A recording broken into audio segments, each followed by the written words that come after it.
monde! Allez, aujourd'hui, je vais vous parler de différentes petites choses. La première, je vais vous montrer les poivrons que j'avais semés avec vous en plaques alvéolées. Elles sont derrière moi, donc elles sont au chaud à la maison. Et cette fois, ça a marché. Ça a germé. Je vais vous les montrer tout de suite. Et voilà, c'est en train de sortir. Et vous voyez, c'est en train de germer dans toutes les alvéoles. Et ça, c'est plutôt sympa. Là, vous voyez, alors, à différents stades, hein, il y en a des plus petits que d'autres. Mais le taux de réussite est quand même acceptable. Contrairement au premier semis où vraiment ça a été un échec total. Alors dans le, voilà, vous voyez, il y a des petites pousses, mais ça c'est rien, vu que c'est un terreau de semis que j'ai réalisé avec mon compost, forcément il doit y avoir des graines bien, qui germent en même temps. Il ne me reste plus qu'à les enlever au fur et à mesure qu'elles sortent, et comme ça je n'aurai que les graines de poivrons qui vont rester. On passe à l'autre. Là vous voyez, c'est en train de sortir. C'est plutôt génial. Franchement, je suis contente. C'est que ça y est, c'est bien parti. Maintenant, on va les surveiller de près, ces petits bébés. Changement de décor. Je suis dans la serre. Et je vais vous emmener au jardin pour voir les fleurs qui ont poussé en ce mois de février.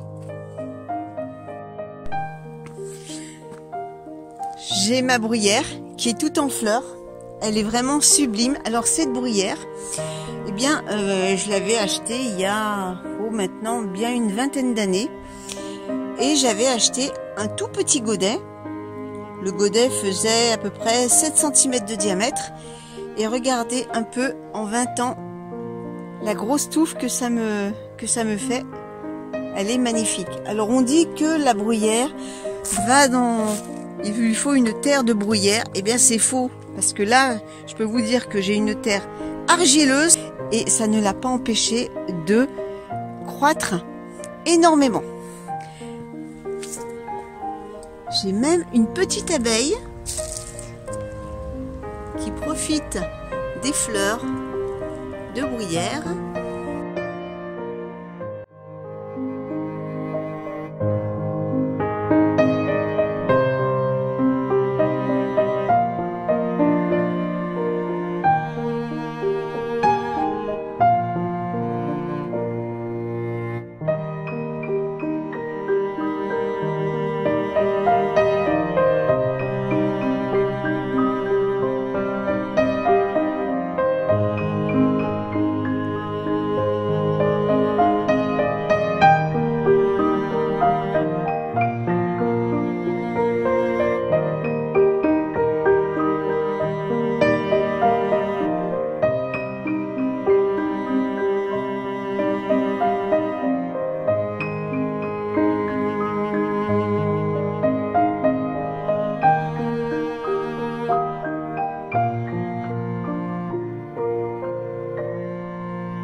Allez, on continue le petit tour.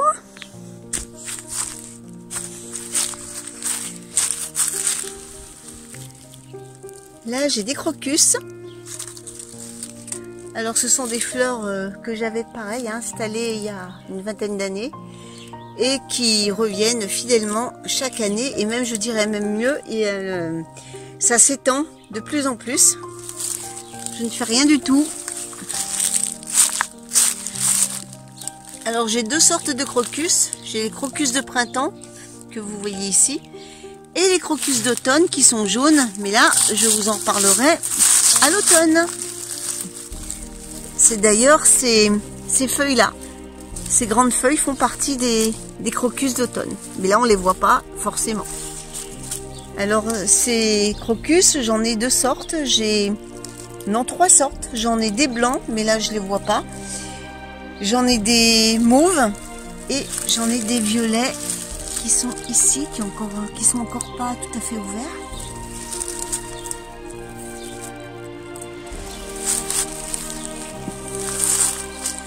Ensuite, j'ai des personnages.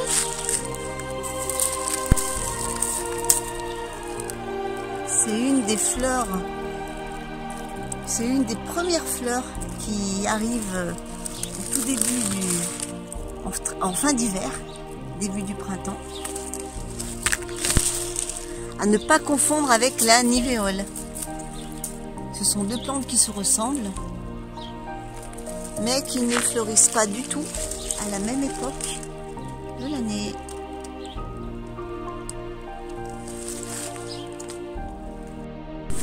Alors ici, j'ai les jacinthes qui commencent à sortir de terre. Et puis j'ai également les tulipes. Mais là, on ne voit encore que les feuilles. Il faudra patienter un petit peu. Alors, petit coucou à Geneviève. Là, ce sont les fameux crocus pour le safran qu'elle m'avait gentiment envoyé. Donc voilà, tu vois Geneviève, là, j'ai des feuilles. Donc, je vais avoir du safran cette année. C'est trop bien. Ici, j'ai des jonquilles qui sont encore en bouton, vous voyez ici. Derrière, vous entendez les poules. On va aller voir justement le poulailler. Je vais vous montrer quelque chose. Alors avant, on mettait le grain dans ces mangeoires. Le souci, c'est que non seulement il y avait de la perte, puisque les poules arrivaient soit à renverser les bacs, soit à se mettre dedans et elles éparpillaient le grain de partout.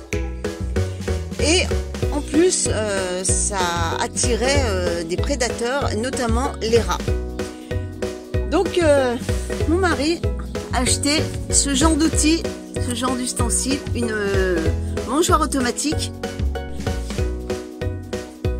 Alors, cet ustensile fonctionne de cette manière. Quand la poule marche sur cette plaque, elle appuie et ça soulève une trappe et le grain est accessible. Quand elle sort, la trappe se ferme et le grain est protégé. Donc voilà, le nouveau ustensile qu'on a mis pour nos poulettes qui sont à côté de moi. Regardez-moi ces petites mémères. Hein, Fifi?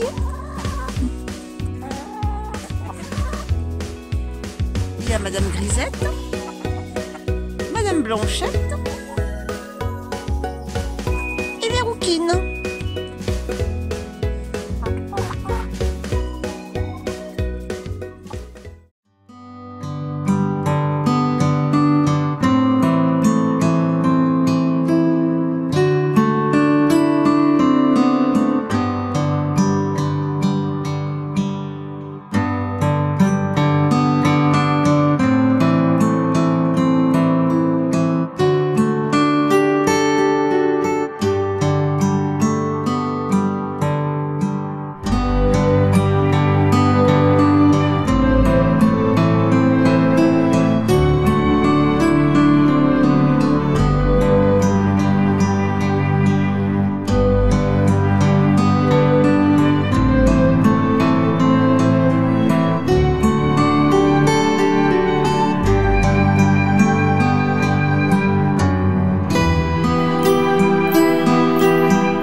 Voici de nouveau dans la serre.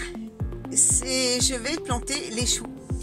Alors c'est une culture qui me pose quand même pas mal de soucis parce que j'ai d'une part des petites chenilles vertes qui viennent me manger les feuilles de chou et ensuite eh bien il y a la punaise et la pierrite qui viennent prendre le relais. Donc je peux vous dire que c'est assez compliqué chez moi pour obtenir des choux à récolter.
sur ce, je vais vous laisser. J'espère que cette petite vidéo vous a plu.